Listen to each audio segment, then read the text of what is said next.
Assalamualaikum warahmatullahi wabarakatuh. Alhamdulillahirabbil alamin. Gimana kabarnya pemirsa Khilafah yang dirahmati oleh Allah? Jumpa lagi dengan program kita yakni Kabar Petang. Hari ini kembali kita akan membahas tema-tema terkini dengan narasumber yang kredibel tentu saja dari sudut pandang Islam. Inilah Kabar Petang selengkapnya.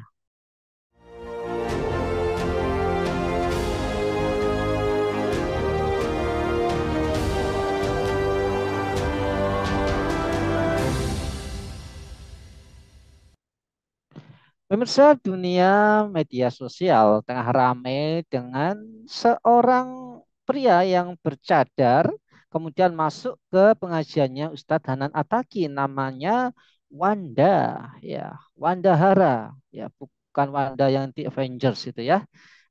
Wanda Hara ini cukup menghebohkan dengan menggunakan cadar kemudian jilbab yang panjang, eh, dan masuk ke pengajian yang sedang digelar oleh Ustadz Hanan Ataki. Nah, ini mendapatkan respon dari Majelis Ulama Indonesia yang beliau yakni Kiai Haji Masyhuril memberi tanggapan terkait dengan masalah fashion stylist yang digunakan oleh Wanda Hara. Nah, bagaimanakah hukum Islam terkait dengan fenomena Wandahara ini, maka hari ini kita akan membahasnya dengan Ustadz Muhammad Taufik NT. Beliau adalah pengasuh Majelis Taklim Darul Hikmah. Assalamualaikum Ustadz Taufik. Waalaikumsalam warahmatullahi wabarakatuh. Mas Nana, Gimana kabarnya Ustadz Taufik? alhamdulillah. Ya, Ya, agak baik. kurang sehat sebetulnya. Ya, semoga sehat selalu Ustadz. Amin amin. Oke. Amin ya rabbal alamin. Baik Ustadz, langsung saja bagaimana tanggapan Ustadz terkait fenomena fenomena Wandahara ini? Nah, apa hukum laki-laki berpenampilan seperti wanita Ustadz? Oke. Alhamdulillah salatu wassalamu ala Rasulillah wa ala alihi wa sahbihi wa mawalah amma ba'd. Sebetulnya cukup jelas ya bahwasanya seorang perempuan itu tidak boleh menyerupai laki-laki, begitu sebaliknya. Ya, ini dari sisi hukum Islam begitu. Ya, tidak tahu kalau pakai hukum selain hukum Islam. Ya. Rasulullah sendiri dalam Sahih Bukhari itu dengan tegas ya menyatakan ya dalam riwayat ini la'anan Nabi sallallahu alaihi wasallam al-mukhannathina minar rijal wal mutarajjilati minan nisa. Nabi sallallahu alaihi wasallam telah melaknat, jadi dilaknat oleh Nabi siapa? Al-mukhannathina minar rijal, seorang lelaki mukhannath yang secara fisik normal sebetulnya tapi perilakunya itu menyerupai menyerupai perempuan dari sisi lenggak-lenggoknya perilaku, sikap dia ya baik itu dalam rangka apa misalnya kalau kita lihat di negeri ini kadang 17-an ya, dalam rangka beraramaian atau bercanda, yaitu tidak boleh, ya, tidak boleh berpura-pura seperti eh, seorang perempuan. Ya, ini dikecualikan kalau memang ciptaannya memang begitu, dari sisi lahirnya memang sudah tampilannya begitu, alat kelaminnya ganda misalnya, maka itu di luar hukum ini. Tapi kalau dia normal kemudian bergaya seperti perempuan itu dilaknat oleh Nabi Shallallahu Alaihi Wasallam. Begitu juga wal mutarajjilati minan nisa, perempuan yang bergaya seperti seorang lelaki. Kemudian bukan hanya melaknat, maka Rasulullah menyuruh ya, akhrijuhum min buyutikum. Keluarkan, usir mereka dari rumah-rumah kalian. Jadi mestinya kalau ada begitu dikeluarkan, ikut pengajian ya dikeluarkan atau dibikin supaya normal dia, kemudian dipisah ke jamaah lelaki, mestinya begitu. Kemudian di hadis ini juga lanjutannya adalah fa akhrajan nabiyyu sallallahu alaihi wasallam fulanan. wa akhraja Umaru fulanan. Nabi Shallallahu Alaihi Wasallam kemudian beliau mengusir seseorang atau si fulan, dan begitu juga Sayyidina Umar bin Khattab itu juga mengusirnya. Ini menunjukkan apa? Bahwasanya bukan hanya melaknat tapi ada tindakan real, yakni mestinya dikeluarkan, tidak boleh itu. Mestinya ini negara juga berperan dalam hal ini.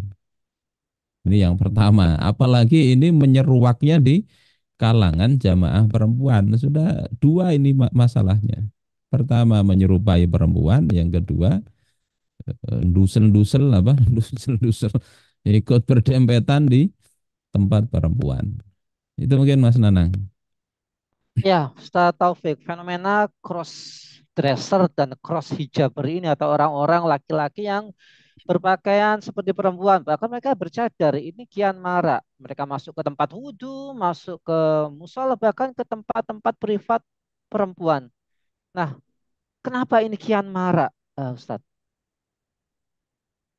Nah, itu ya ada banyak kemungkinan ya. Pertama, mungkin orang senang bikin konten tuh ya. Konten untuk apa? Menarik orang, sehingga kadang hal-hal bodoh itu dilakukan untuk sekedar mencari perhatian. Perhatian itu ujungnya ke cuan. Ini problem kapitalis kan begitu. Kalau seperti ini motivasinya mungkin ya agak walaupun berat, tapi lebih berat lagi ketika memang yang kedua motivasinya motivasi merusak Islam. Ya, sengaja begitu. Kita baca misalnya di kitab Qiraah Siyasiyah li Sirah Nabawiyah, memang ada upaya untuk mendegradasi moral umat Islam ini. Ya, supaya apa? Jauh dari Islam. Ujung-ujungnya nanti kan dianggap biasa itu. Ketika hal yang dilaknat oleh Nabi dianggap biasa, maka menganggap biasa itu lebih berat daripada melakukan yang dilaknat itu. Ya, ini hal yang bahaya, dan ini digawangi atau dibackingi oleh sistem sekuler yang menganggap apa kebebasan berperilaku itu sesuatu yang dijamin undang-undang. Apa freedom of behaviors itu salah satu hal yang diagung-agungkan dalam sekulerisme. Ya karena sistem begini, rusak sistem, merusak masyarakat. Ya gitu Mas Nana. Ya, Ustadz Taufik, terkait dengan konten tadi ya, bahwa ini adalah bagian dari konten dan sebagainya. Nah, saat ini kan konten yang seperti itu marak karena terinspirasi dari konten di luar negeri, kayak di Korea laki-laki pakai ginju, atau kayak tadi ya lomba 17-an pakai pakai daster, laki-laki pakai Daster. daster ya. Nah, ini bagaimana seharusnya sikap negara gitu ya. Konten kan kebebasan berkreasi, tapi ya negara kan punya Hmm. punya aturan gitu ya. Nah, bagaimana nasihat sebagai Muslim kepada negara ini, Ustaz? Agak tegas gitu ya. Jangan sampai berulang Nggih, lagi. nggih. Ya ini sebetulnya dari sisi dasar negara ya, kemudian sikap yang tidak mau memegang hukum syariat Islam, ya sebetulnya sesuatu yang lumrah terjadi. Nggak mau pakai Islam negara itu. Nah, tanggung jawab ini besar sebetulnya, terletak pertama di orang tua ketika masalah mendidik ini ya. Orang tua ini mestinya ngajari anak-anak mulai kecil itu diajari yang benar. Yang kedua itu nanti ke pihak sekolah. Tapi yang paling besar itu tanggung jawabnya memang di kepala negara. Rasulullah Shallallahu Alaihi Wasallam bersabda kan, apa kullukum ra'in wa kullukum mas'ulun an ra'iyati. Fal imamu ra'in wa huwa mas'ulun an ra'iyati. Dan seterusnya, hadis cukup panjang.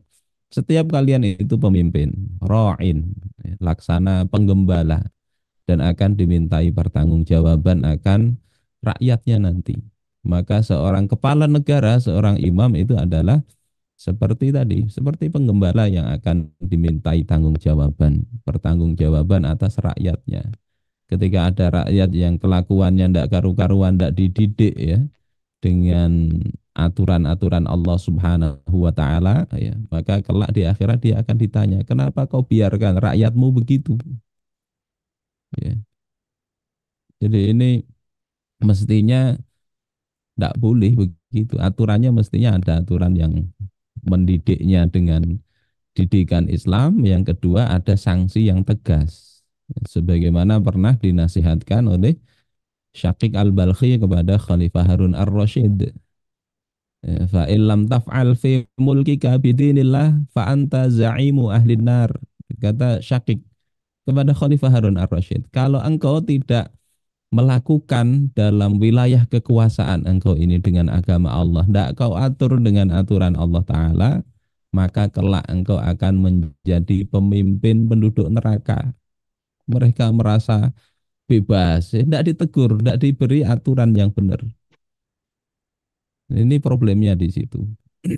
Sehingga ya kewajiban bagi siapa saja, wabil khusus juga para ustadz, kalau dia tahu ada jamaahnya begitu, ya mestinya ditegur, baik ditegur terang-terangan atau diajak minggir, mas, mas, ini apa namanya, sampean ini eh, akan bagus sekali kalau misalnya pakaiannya tidak menyalahi syariat. Nah, itu solusi praktisnya begitu. Tapi ini kan masalahnya karena apa ya? Tidak mengerti tadi. Saya melihat problem lebih mendasarnya itu masyarakat ya, tidak dididik supaya berpikir ya, dengan asas Islami. Sehingga ketika ada hal-hal yang banyak merasa bagus di Barat itu kemudian dicontoh begitu saja. Dicontoh. Makanya Rasulullah katakan, la takunu imma'ah. Jangan kalian itu orang jadi imma'ah. Apa itu takuluna in ahsanan nas ahsanna wa in zolamu zolamna. Kalian katakan kalau manusia baik ikut baik, kalau manusia zolim ikut zolim. Pokoknya ngikut aja budaya membebek ya. Walakin wattinu anfusakum. Tetapi kata Rasulullah, apa, teguhkan diri kalian. In ahsanan nas antuhsinu wa in asa'u fala tazlimu au kama qala. Kalau manusia itu baik ya, konten di luar bagus, bagus, ikuti tidak apa-apa. Tapi kalau itu buruk, maka jangan kalian berbuat zalim. Jadi ya mesti masyarakat diajari Islam itu gimana ngatur. Bisa jadi memang tidak ngerti mereka, tidak ngerti. Ya. Nah, ini problem berarti di hukum. Yang kedua mendasar di pendidikan tuh bisa tidak ngerti hal begitu. Itu mungkin Mas Nanang. Oke. Ya, baik Ustadz, jazakumullah khair atas pemaparannya. Semoga ini membuka mata Alhamdulillah, kita jazakallah semua, khair. termasuk para penguasa, untuk lebih bisa menjaga akidah, menjaga kehormatan umat Islam. Ya. Jangan sampai nanti muncul lagi laki-laki bercadar masuk ke jamaah wanita atau ke tempat-tempat wudhu. Jadi seperti itu. Baik, semoga Ustaz Taufik keluarga senantiasa dalam perlindungan Allah Subhanahu wa taala, diberikan Amin, rezeki amin, yang ya halal Allah. barokah melimpah dan diberikan jadikan Amin, keluarga ya yang Allah, ya Allah. sakinah, mawaddah, warahmah. Amin ya rabbal alamin. Baiklah pemirsa Amin. Khilafan yang dirahmati Allah, demikianlah program kabar petang kita pada kesempatan hari ini. Jangan lupa untuk subscribe, like, comment, dan share sebanyak-banyaknya. Semoga menjadi amal kebaikan kita di dunia maupun di akhirat nanti.